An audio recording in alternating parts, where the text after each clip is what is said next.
podcast, The Art of the Pivot, Mastering Small Talk. Welcome back to the English Oasis.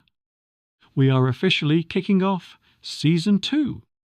In Season 1, we built your inner strength. We fixed your habits and your mindset. But now, it's time to step out of the room. It's time to face the most terrifying social situation in the English-speaking world. The small talk. You know the scene. You're at a conference, a wedding, or a company happy hour. You have a drink in your hand. Someone walks up to you, smiles, and says, "So, how are you enjoying the event?" Your brain freezes. You say, "It is good." And then, silence. An awkward, painful silence. You want to connect, but you don't have the social glue to keep the conversation from falling apart.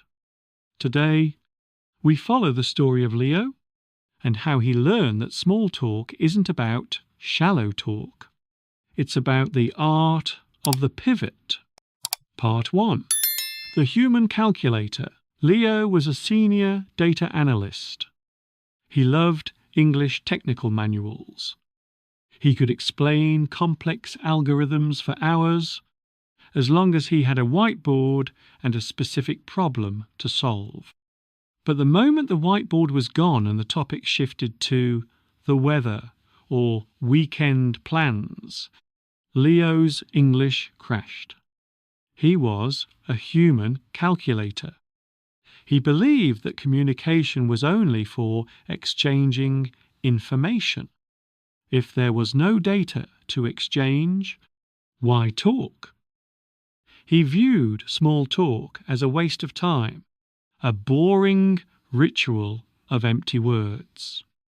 But Leo was wrong. Small talk is not about information. It is about affiliation. In English-speaking cultures, small talk is the linguistic handshake. It is how people test the vibe before they decide to trust you with a big project or a deep friendship. By avoiding small talk, Leo wasn't being efficient. He was being unreachable. He was losing promotions and friendships, not because his English was bad, but because his social engine was cold. The crisis happened at a regional networking event. Leo's boss introduced him to a potential high-value client. The client was friendly. "Hey Leo, great to meet you. I heard you just moved here from Hanoi. How are you finding the change of pace?" Leo's data brain went to work. He calculated the population density and the humidity levels. He replied, "The humidity is 10% lower here, and the traffic is more organized." The client blinked. "Oh. Okay. Right." There was a 3-second pause that felt like 3 years. The client looked at his watch. "Well, I'm going to grab another drink. Nice meeting you, Leo." Leo stood there, feeling like a failure. He had given correct information, but he had killed the connection. He realized that in social English, accuracy is the enemy of fluidity. He was so focused on being correct that he forgot to be human. That night, Leo sat down and studied the anatomy of a conversation. He realized that a good conversation is like a game of tennis. You don't just hit the ball. You hit it in a way that the other person can hit it back. Leo had been catching the ball and putting it in his pocket. He discovered the first secret of the Oasis, for Season 2, the open-ended invitation. He realized that the small in small talk doesn't mean unimportant. It means low pressure. It is a bridge, and Leo's bridge was broken. He decided to stop being a calculator and start being a player. He needed a system, not for data, but for people. Part 2. The Ford Method. Leo decided to treat small talk like a new coding language. He needed a framework. He found one used by diplomats and master networkers. The Ford Method. Ford stands for 4 universal topics that people love to talk about: family, occupation, recreation, and dreams. Family. Do you have siblings in the city? Occupation. What got you started in marketing? Recreation. What do you do to unwind after a long week? Dreams. Where is the one place you've always wanted to travel? Leo realized that he didn't need to be interesting. He just needed to be interested. If he focused on these 4 pillars, he would never run out of things to say. But he still had the problem of the dead end. He would ask a question, get an answer, and then nothing. He needed the pivot technique. This is the art of taking a small piece of information the other person gives you and pivoting it into a new direction. Leo practiced in front of his mirror. Mirror. I love coffee. Leo. Me too. I'm actually looking for a new spot near the office. Do you have a favorite cafe around here? The pivot to a recommendation. Mirror. Work has been so busy lately. Leo. I hear you. Is it a specific project or just the end-of-year rush?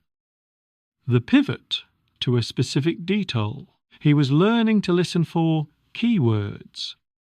Keywords are the little hooks people drop in conversation. Each one is a door. Leo just had to choose one and walk through it. He also learned the statement plus question rule. You should never just ask a question which feels like an interrogation, or just make a statement which feels like a lecture. You must combine them. I've always wanted to visit Japan. Statement. What was the highlight of your trip? Question. Leo started practicing these micro-pivots with his barista and his neighbors. He wasn't trying to have deep philosophical debates. He was just practicing the rhythm of the social handshake. He noticed that the more he used the Ford method, the less he felt like he was performing English. He was starting to feel the flow. He was no longer a calculator trying to solve an equation. He was a human being, holding a racket, ready to play the game. Part 3. The echo in the noise. The office holiday party was the ultimate testing ground.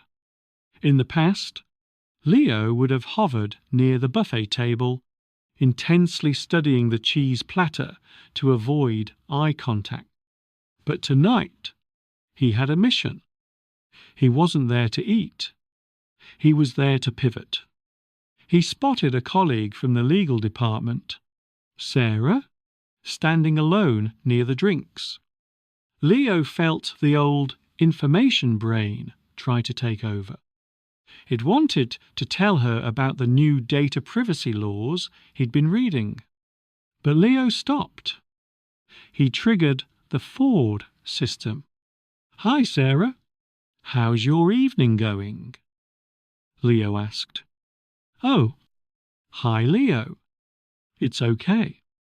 A bit loud, but the food is great, she replied. Leo listened for the key words. She said loud and food. He chose food. I agree. Those mini tacos are dangerous.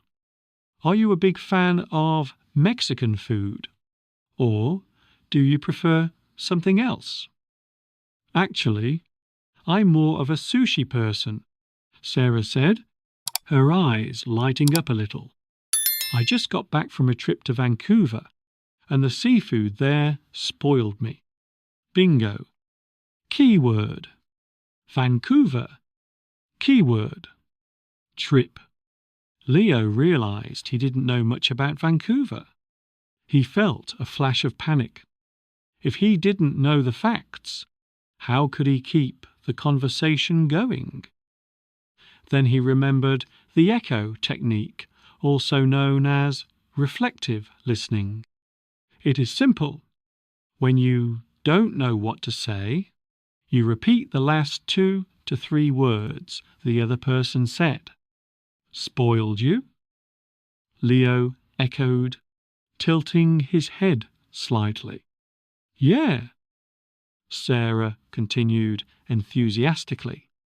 I mean, the salmon was so fresh it felt like it was caught 5 minutes before it hit my plate. Leo didn't have to be an expert on Canadian geography. By echoing, he was giving Sarah permission to be the expert. He realized that small talk isn't a speech. It's an interview. However, the conversation hit a sudden bump. Sarah asked, "So, what about you, Leo? Any travel plans for the holidays?" Leo's mind went blank. He wasn't traveling. He felt boring. He almost said, "No, I am staying home," which would have killed the conversation. But he used the +1 principle. Never give a one-word answer. "I'm actually staying in the city this year," Leo said. "I've been so busy with the new data migration project that I'm looking forward to some quiet time with my guitar." "You play guitar?" Sarah asked. The tennis ball was back in her court. For the next 15 minutes, they talked about music, Vancouver, and the best places to find sushi in Hanoi. Leo noticed that he wasn't translating as much. Because the Ford method gave him a map and the echo technique gave him time, his brain didn't have to work so hard. He wasn't a human calculator tonight. He was a connector. He realized that people don't remember the grammar you used. They remember how they felt when they were talking to you. As he walked away, Leo felt a rush of social dopamine. He had survived a 15-minute conversation without any awkward silences. He had turned the noise into an oasis of connection. He was learning the most important lesson of Season 2. The small in small talk is the seed. The connection is the tree. Part 4. The bridge to big talk. 3 weeks later, Leo was invited to a strategy lunch with a senior partner, Mr. Henderson, famous for his love for sailing and his hatred for boring business pitches. Leo sat across from Mr. Henderson at a quiet Italian restaurant. His human calculator brain wanted to jump straight to the data report, but he needed to build the social glue first. The lunch started with small talk. Leo noticed a small anchor-shaped pin on Mr. Henderson's lapel. Is that a specific class of boat, or just a passion for the sea? Mr.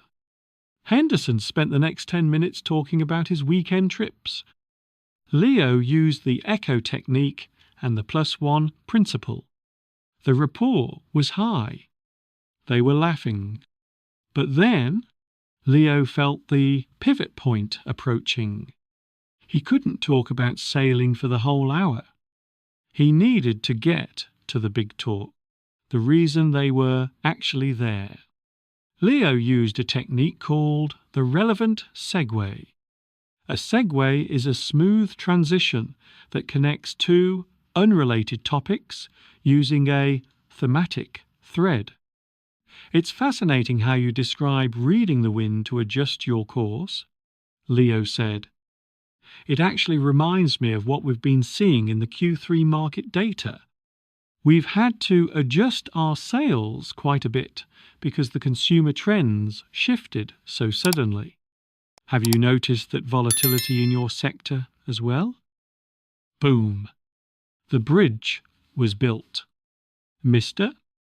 Henderson leaned in. He wasn't bored. He was intrigued. The conversation shifted into big talk. They discussed data migration and risk management. However, a new challenge appeared. Mr.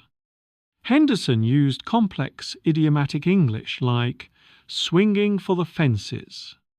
Leo didn't understand every idiom, so he used the clarification pivot.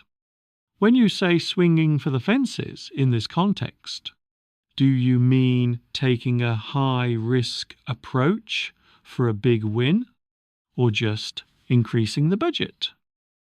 Mr. Henderson smiled. Exactly.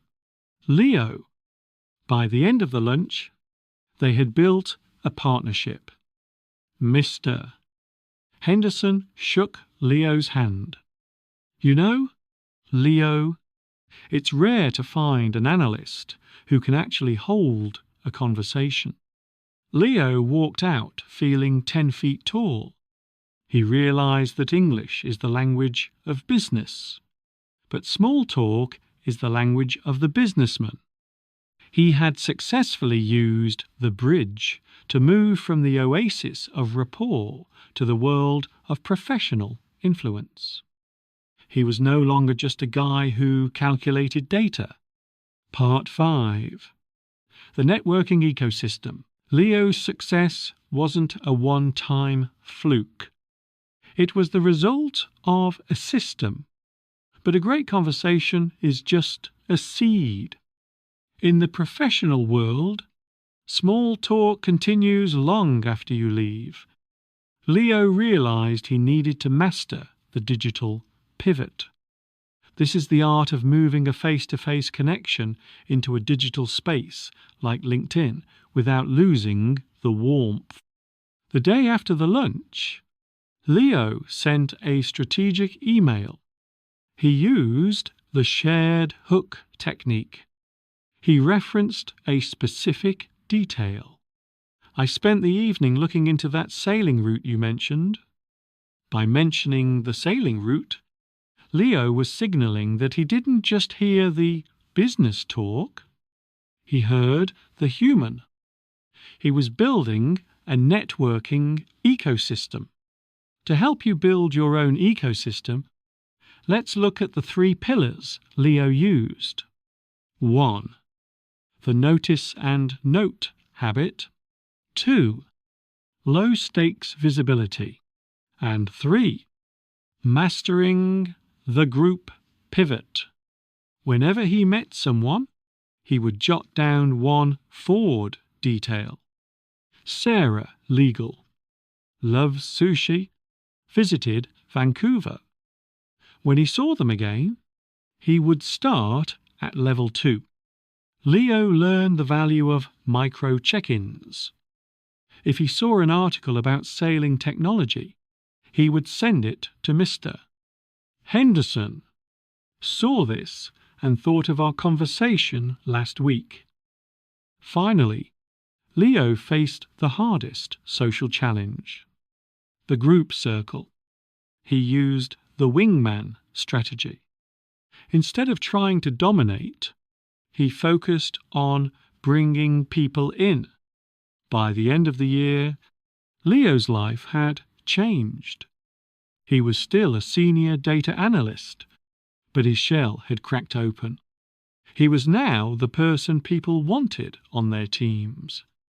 English was no longer a subject.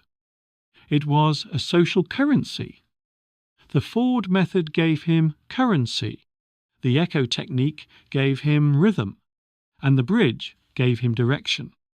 Small talk is the way we say, "I see you, I hear you, and I am like you." Don't wait for a big reason to speak. Start with the small things. You've just completed the first journey of Season 2. Leo went from a human calculator to a master connector, and you can too. The Oasis challenge for this week. Use the echo technique. How do you feel about small talk? Let us know in the comments. In our next topic, we'll follow Sophia as she masters the sound of influence. This is the English Oasis.